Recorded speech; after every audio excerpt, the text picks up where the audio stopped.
पहाड़ों की चोटी पर एक उकाब का घोंसला था। उसमें 3 अंडे थे। एक दिन तेज हवा के झोंके से एक अंडा लुढ़कता हुआ नीचे मुर्गियों के बाड़े में जा गिरा। मुर्गी ने उस अंडे को देखा। बड़ा था, अलग था, लेकिन उसने सोचा, चलो इसे भी पाल लेती हूं। कुछ दिनों बाद अंडा फूटा।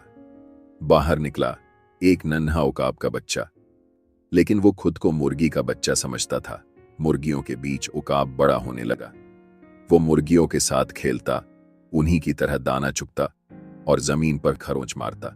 दूसरी मुर्गियां उसे देखकर हंसती, कितना अजीब दिखता है, इतना बड़ा, इतने बड़े पंख, फिर भी हमारी तरह ही दाना चुग रहा है। उकाब शर्मिंदा हो जाता। वो सोचता, शायद मैं किसी काम का नहीं, मैं तो बस एक अजीब सी मुर्गी हूं। साल बीतते गए। उकाब जवान हो गया, लेकिन उसकी जिंदगी वैसी ही थी। बाड़े में कैद, जमीन पर रेंगना, छोटे छोटे सपने। तूफान का दिन। पहला झटका। एक दिन आसमान में काले बादल छा गए। तेज हवाएं चलने लगी। मुर्गियां डरकर शेड में छुप गईं। आजा अंदर, तूफान आ रहा है, मुर्गी चिल्लाई, लेकिन उकाब बाहर ही खड़ा रहा। तेज हवाओं को महसूस करते हुए उसके पंख अपने आप फड़फड़ाने लगे। दिल में कुछ अजीब सा उबाल आया। तभी आसमान में एक और उकाब दिखा, तूफान के बीच, निडर, ऊंचा उड़ता हुआ। उकाब ने देखा और उसकी आंखों में चमक आ गई। वो मेरी तरह दिखता है। पास के पेड़ पर बैठा एक बूढ़ा कौआ सब देख रहा था। वो बोला, बेटे, तू मुर्गी नहीं है, तू उकाब है। उकाब हैरान, मैं उकाब? लेकिन मैं तो उड़ नहीं सकता, मैं तो बस यहीं, इसी बाड़े में। कौआ हंसा, तू उड़ नहीं सकता, या तूने कभी कोशिश नहीं की? उकाब चुप रह गया। सच था, उसने कभी कोशिश ही नहीं की थी। कौआ बोला, सुन, जिस दिन तू पैदा हुआ तेरी तकदीर में आसमान लिखा था, लेकिन तू जमीन पर रेंग रहा है क्योंकि तूने मुर्गियों को अपना आईना बना लिया। पहली उड़ान, संघर्ष। अगली सुबह उकाब ने हिम्मत की। वो बाड़े की दीवार पर चढ़ गया। मुर्गियां चिल्लाईं, पागल हो गया है, गिर जाएगा। उकाब ने पंख फैलाए और कूद गया। धड़ाम, जमीन पर गिर गया।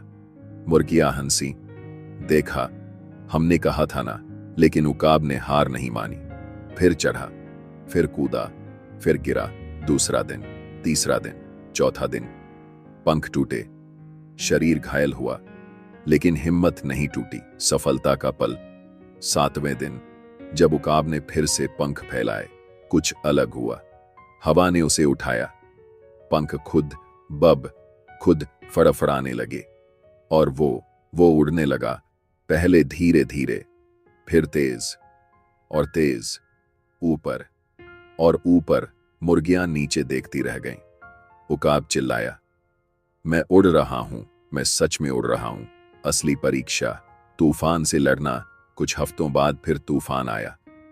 बाकी पक्षी छुपने लगे, लेकिन उकाब, वो तूफान की तरफ उड़ा। तेज हवाएं, बिजली कड़की, बारिश हुई, लेकिन उकाब ने हार नहीं मानी। वो तूफान से लड़ता रहा, ऊपर उठता रहा। और फिर एक पल आया जब वो तूफान के ऊपर पहुंच गया। वहां सूरज चमक रहा था, शांति थी, सुकून था।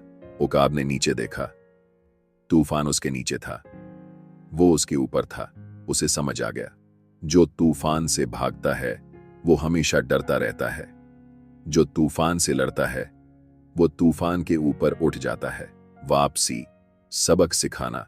एक दिन उकाब वापस उस बाड़ी के पास आया जहां वो बड़ा हुआ था। मुर्गियां उसे देखकर हैरान, अरे तू तो बदल गया, कितना ऊंचा उड़ता है। उकाब मुस्कुराया, मैं तो वही हूं, बस मैंने अपनी असलियत पहचान ली। एक छोटी मुर्गी बोली, लेकिन हम तो उड़ नहीं सकते। उकाब ने कहा, तुम मुर्गी हो या तुम्हारी असलियत है? तुम्हारा काम है जमीन पर रहना, अंडे देना, उसमें कोई बुराई नहीं। लेकिन मैं उकाब हूं, मेरी असलियत है आसमान।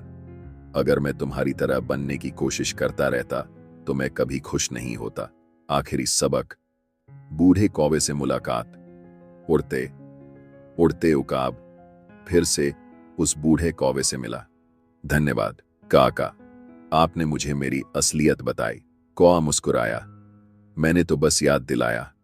उड़ना तो तुझे खुद सीखना पड़ा। गिरना, उठना, फिर कोशिश करना, ये सब तूने किया उकाब। लेकिन अब मैं समझ गया, जिंदगी में 3 चीजें जरूरी हैं। कौवा। कौन सी? उकाब, पहली, अपनी असलियत पहचानो। तुम कौन हो? तुम्हारे अंदर क्या है? दूसरी, हिम्मत करो। गिरोगे लेकिन उठोगे भी। बिना गिरे कोई उड़ना नहीं सीखता। तीसरी, तूफान से मत डरो। तूफान तुम्हें तोड़ने नहीं और ऊंचा उठाने आता है। उकाब ऊंचा उड़ता चला गया। उसने पीछे मुड़कर नहीं देखा, क्योंकि उसे अब पता था, जो जमीन से चिपके रहते हैं वो आसमान को सिर्फ देख सकते हैं, लेकिन जो उड़ने की हिम्मत करते हैं वो आसमान को छू सकते हैं। अपनी असलियत पहचानो। तुम क्या हो, किस लिए बने हो? हिम्मत करो। गिरना सीखने का हिस्सा है। तूफान से लड़ो। मुश्किलें तुम्हें मजबूत बनाती हैं। दूसरों की नकल मत करो। हर किसी की अपनी जगह है। ऊंचे सपने देखो। तुम जितना सोचते हो उससे ज्यादा कर सकते हो। तुम्हारे पंख इसलिए नहीं हैं कि तुम जमीन पर रेंगो। तुम्हारे पंख इसलिए हैं कि तुम आसमान को छुओ।